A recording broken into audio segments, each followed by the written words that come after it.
Hello and welcome back to the David67 Celtic News YouTube channel. Just going to do a wee quick Sunday morning, Sunday afternoon video. Just a quick update of a few transfer stories and other Celtic related stories going around at the moment.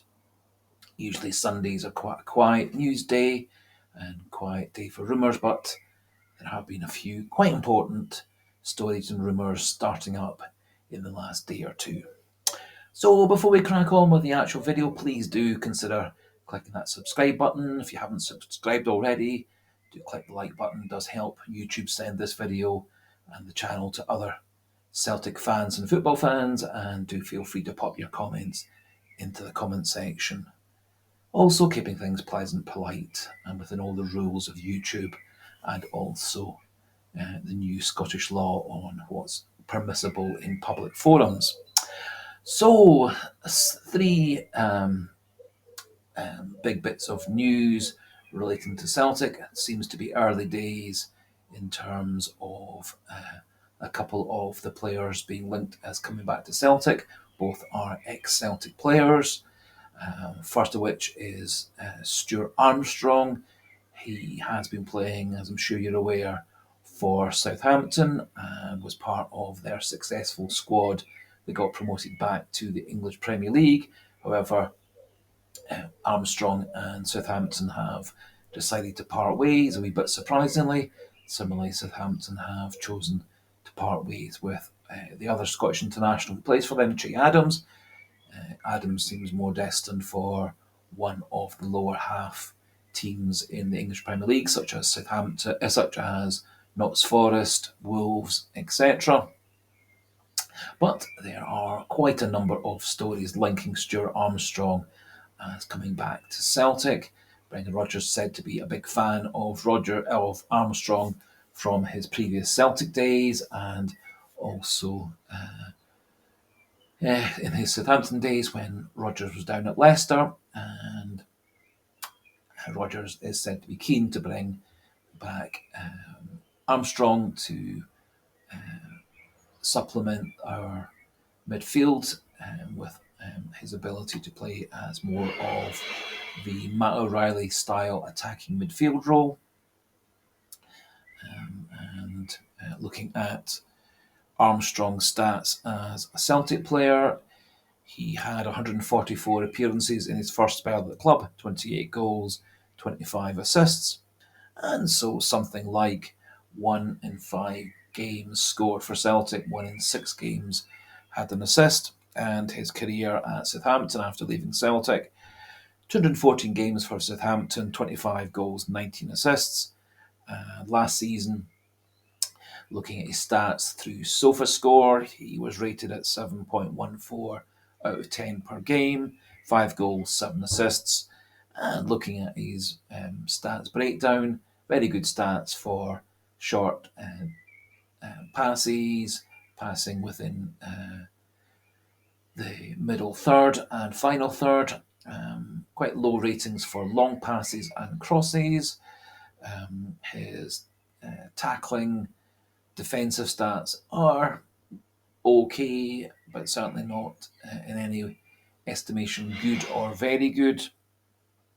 And looking at his ability to create chances and goal chances, roughly 1 to 1.5 per game for goal and goal chances created for others. So reasonable to good in terms of that. One wee snag with Armstrong coming back to Celtic is his salary at Southampton was £34,000 per week, which would put him right up there alongside Cal McGregor as a top paid player at Celtic. Whether it's right for a 32-year-old player, albeit with pretty good stats from his Celtic and Southampton days, 42 international caps, 2 goals for Scotland, currently part of Scotland's squad going off to Germany. Whether it's a reasonable idea to commit a £34,000 a week basic contract to a player of 32, whether that would be counterproductive in that it may well stifle the ability of players like Paulo Bernardo, assuming that we do get his transfer over the line, Thiago Holm, Iwata, Kelly, etc. Maybe a hindrance to their career progression. And I do wonder whether a player maybe more in the mid to late 20s would be a better option for Celtic rather than going for Armstrong, who is likely to be able to give Celtic just a couple of years of top quality service. Although, having said all that, I was equally sceptical when Aaron Moy was signed for Celtic by Ange Postecoglou, and he had one very good season for Celtic and was a real force in Scottish football and was a key towards winning the title that year. So, would be very keen to see what you feel yourselves about Stuart Armstrong coming back to the club. And if you want to comment, do please put that into the comment section. Talking of other ex-Celtic players who might be coming back to the club, it would appear from several news stories over the last 24, 48 hours that Arsenal, rather than asking for 25 to 30 million, would be more looking for an offer in the 10 million region for Kieran Tierney. Obviously, I think nearly every Celtic fan would be very, very, very happy to see Kieran Tierney come back to play for Celtic at left back. Also has that ability to play left centre back. Is a player who is a really good defender, very good in the final third, can score goals, tremendous engine, great captain, great leader, and was a favourite footballer in his years for me at Celtic. Sadly went off to Arsenal for a record price of 25 million a few years ago. Did have a great start for Arsenal, then fell out of favour. Had a good season last year on loan in Spain with Sociedad, although it was rather affected by injury, and has come back to Arsenal to be told he's not part of first team plans and can move on this summer for the right price. Newcastle are said to be the favourites to sign him, which of course would keep him in the Premier League, although he also said he would love to come back to Celtic. Now, 10 million I think would be a perfectly good price for Tierney, still in the peak years of his career. Clearly is a world-class player. For me, I would bite off the hand of anybody who offers us Kieran Tierney for £10 million transfer fee. One of the snags would be his base salary at Arsenal has been in the region of £110,000 a week, which would put him triple the wage of Callum McGregor, who is our highest paid player. And that could well be a stumbling block. Although, if Kieran Tierney is true to his word and being desperate to come back to play for Celtic, I think nobody would grumble with a salary in the high 30s, low 40s as being a reasonable salary wage for Kieran Tierney. So we'll see whether that transpires. My own personal feeling regarding Tierney is that I don't think Tierney's coming back to Celtic for a good few more years.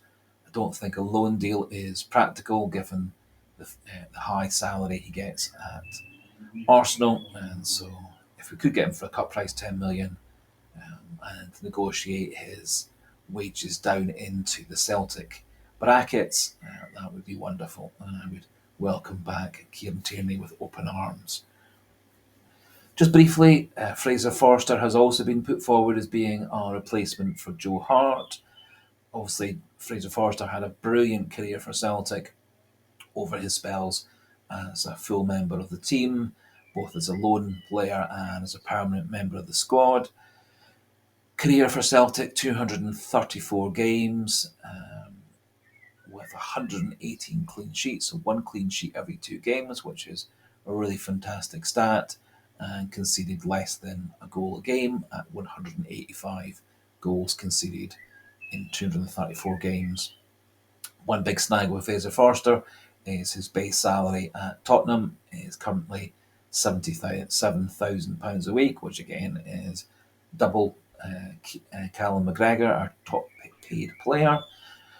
And Forster has seemed quite happy to accept massive salaries to sit on the bench, be the backup to the backup, or the sub goalkeeper waiting for a few games every season for the club he's been playing for. It may be that Fraser Forster does choose to come back to Scotland to end his career, similar to the way that Joe Hart did, and may be quite happy to take a significant drop in his wages to have regular first team football and play for Celtic. Again, do feel free to pop your comment in the comment section. And finally, a couple of bits of news regarding Kyogo Furuhashi.